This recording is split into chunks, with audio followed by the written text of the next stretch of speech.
Okay, so you have no microwave, but you want to make some oatmeal. This is what we're going to do. We are traveling right now. We are 99 days out until my third bikini competition, and we have to stay on point. So use the Keurig in the room to warm up some water.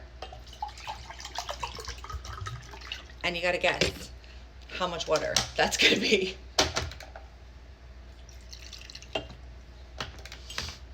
I'm having Kodiak oatmeal. It has about 12 grams of protein in it, but I'm also going to add some Greek yogurt to bump up that protein after I cook it. So I'm just going to put it in the bottom and then just run the Keurig without a pot in it. I mean, I guess if you wanted coffee oatmeal, you could do that. Another thing I have been obsessed with lately is putting sugar-free pudding mix into any Greek yogurt that I have. It makes it so freaking good. So I did bring my food scale. We're going to tear that out.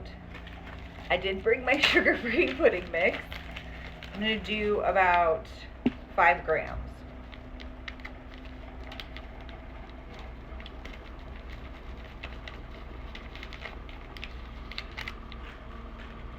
It makes it nice and fluffy. Once the oatmeal is cooked, I put way too much water in here. I would put way less water. And I also was thinking while I was doing this, like tomorrow I'm probably just going to make overnight oats instead of doing it this way, but it works. So we're gonna dump it in.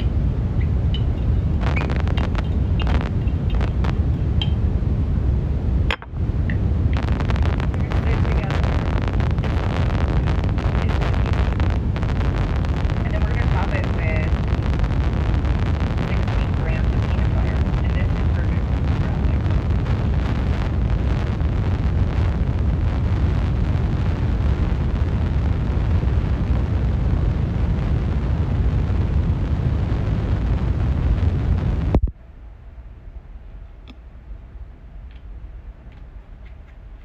And you have breakfast. I'm gonna save the blueberries for later because I have enough carbs in here for right now.